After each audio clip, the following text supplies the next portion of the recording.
Hey guys, what's up? This is Francisco with Valorizo Capital, and in this video we're gonna go through the market update. We're gonna take a look at the indexes, we're gonna take a look at the dollar, we're also gonna take a look at the TLT. That way we understand what bonds are also trying to tell us. We're gonna take a look at the TNX, which I think is a very important chart, and then we're also gonna take a look at some of the sentiment indicators that I use, including the net highs and net lows, and also we're gonna take a look at the put call ratio, and we're gonna try to understand what did the analysis that we have been making this entire past couple of weeks and months in the put call ratio might be actually a great indication that there was enough fear in the market to perhaps have a meaningful bottom in the indexes. So remember guys that this video is for informational purposes only and is based just on my personal opinion and is not financial advice.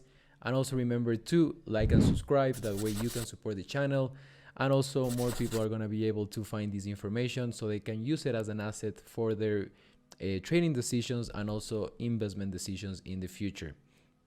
So let's start right here. I have the UUP, which is the chart for the dollar.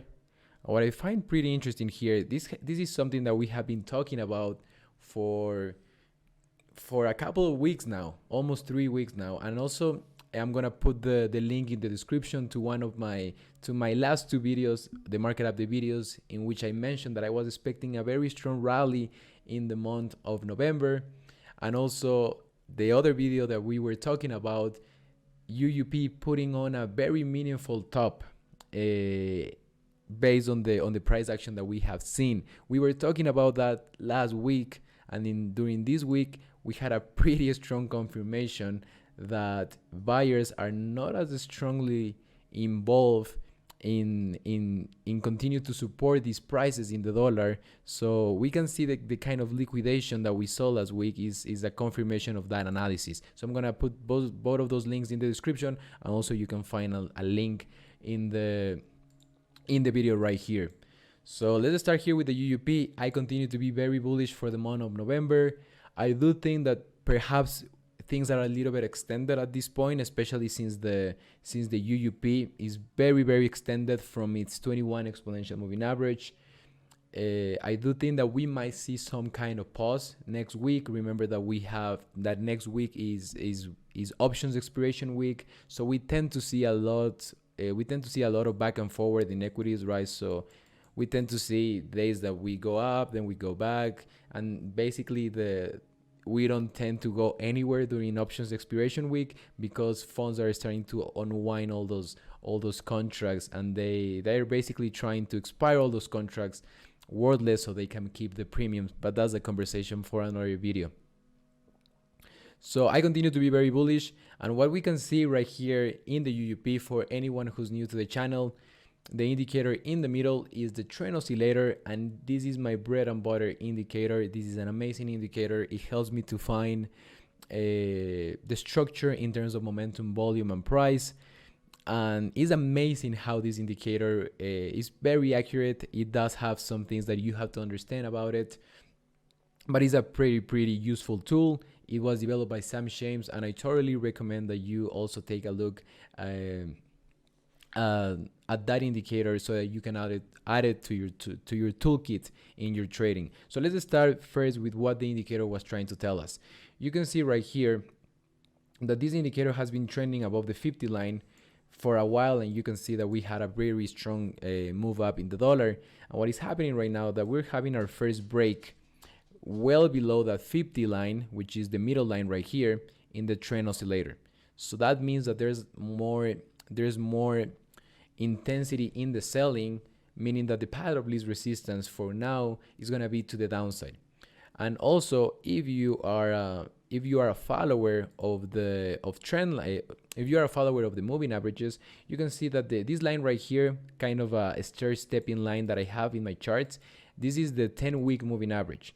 So I used to have the 50-day moving average. The 10-week moving average is basically the same. I just prefer to have the 10-week. That's my personal preference. And if you are a fan of power trends tend to occur above that rising 10-week moving average. And this is the first time that we have seen that we have seen going all the way back to the past year. I think probably going back all the way to February, this is the first time that the UUP is actually trading below that moving average. So that's actually something that we have to take in consideration for our next trading decisions, because if you are bearish right now, your thesis for being bearish is not as strong as it used to be when the UUP was trending above that rising 10-week moving average. Now we're trending below it. And what we have to understand is that changes the structure completely in the UUP. Now, what is the expectation and what are the levels that we are going to be watching for next week? So the first level that I'm going to give you is this high right here. So call it 29.010, 29.10. That's going to be kind of the level that I'm going to be watching. I'm going to be watching personally for this 29.07, which is going to be a close of this gap that we have right here.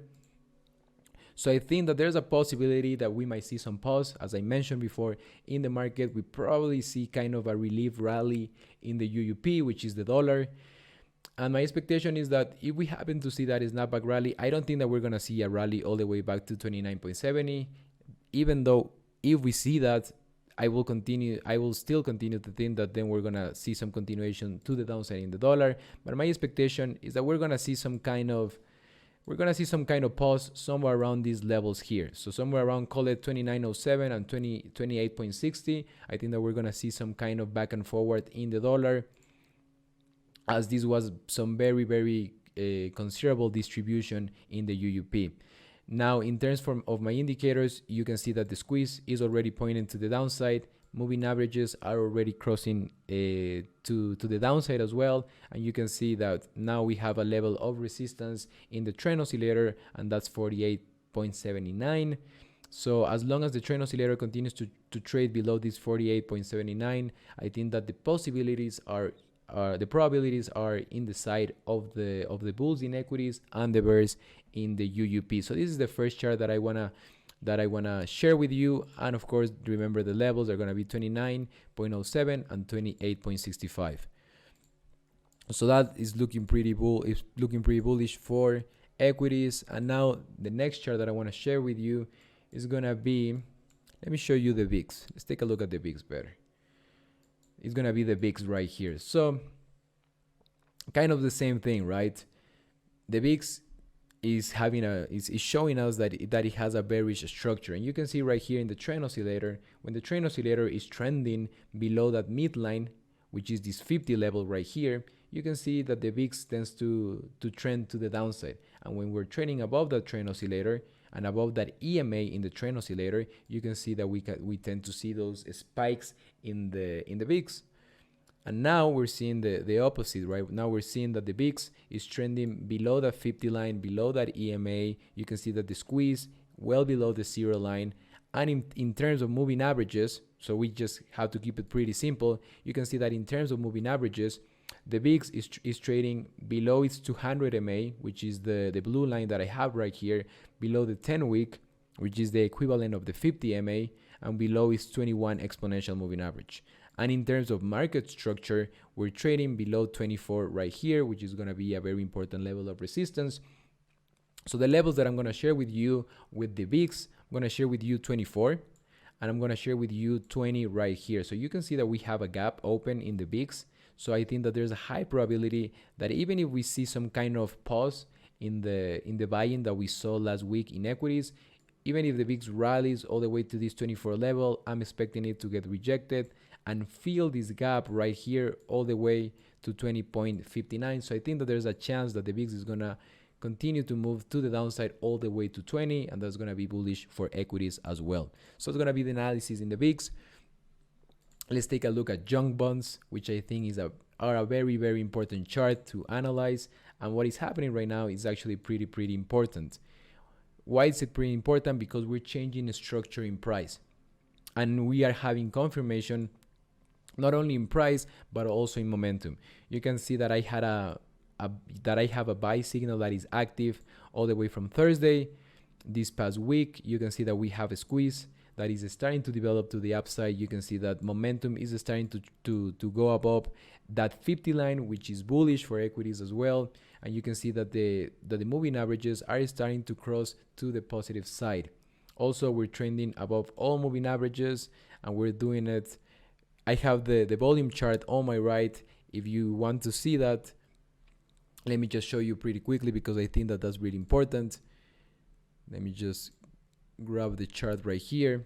You can see that we have a lot of volume, which is very positive for this instrument. You can see all the accumulation that we're seeing in junk bonds, and given the correlation between junk bonds and the markets right now, I think this is a very important chart to understand. So the levels that I'm going to share with you, so I can give you something that you can work with, is going to be the 73 level right here. So as long as we continue to trade above that 73 level, which is basically this level right here of the June lows, I think that the probability of continuation to the upside is pretty strong. So I think that we might see a move at least all the way right here into this gap of 76.04, and probably all the way to that declining 200 daily moving average. So this one is also looking bullish in terms of the HYG. And now let's move into the indexes. Let me just show you what I think are going to be some of the movers that I'm expecting next week. So let's go with the QQQ here. So the QQQ is already changing the structure. We had a lot of volume. I have an active buy signal that was activated also on Thursday last week, November 10. And you can see right here, right, we're trading above 280. This is starting to look like a head and shoulders reversal pattern. We're starting to trade above 280, and I think that's pretty bullish here. So what is the expectation with the QQQ? I think that right now we saw a pretty strong move in the energy sector, but given the CPI print that we have last week, in which the inflation numbers came below expectations, I think that we're gonna see a pretty sustained bear market rally. We have to call it a bear market rally because we're below that decline in 200, but we're gonna see a sustained move in the QQQs. So I'm expecting that to continue. I think it's gonna be pretty strong, and I think this is gonna be one of the sectors that we should focus on. So what is the levels that I'm gonna share with you is gonna be 280. I think that as long as we continue to trade above 280, the probabilities that we're gonna see a move all the way to 310 to close this gap above are gonna be pretty high. You can see that we have the squeeze active, we have the momentum in the trend oscillator going above 50. We can see that the last time that we were above 50, we had a pretty strong move to the upside. And now we're starting to go above 50. I have that buy signal active. Price structure is also confirming the move. So I think this is gonna be kind of the place to focus next week. And then the next thing that I want to show you, let's just go through the SPY pretty quickly here. Also having a pretty amazing move. You can see this is something great about the trend oscillator. You can see that I had a buy signal all the way from Tuesday. As you can see that we had another move above the 50 line, so I had that buy signal active. And in this pullback right here to the rising 200 hourly, you can see that the trend oscillator was continuing to make higher lows. So that's actually pretty impressive, because we can see that we were making higher lows on price, but we were also making higher lows on momentum. So that gives me a lot of confidence when I'm actually executing these kind of trades. So I did mention this trade on my Twitter account. I did mention this trade. I mentioned it on this day right here, and we had a pretty explosive move to the upside. So this one is looking great. The levels I'm going to share with you are going to be 390. I think that we might see some chop around this level next week. That wouldn't surprise me. I think that that's going to be an opportunity to accumulate some shares somewhere around this 390 level. And I think that a move all the way to 410 is going to be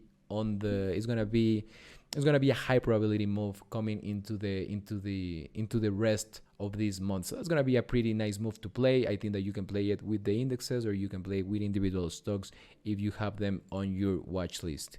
So I think that's enough for me to share. We can take a look at the other indexes, but I don't think that we have to. because the SPY and the QQQ are already confirming the moves that we're seeing in the UUP and also in the VIX.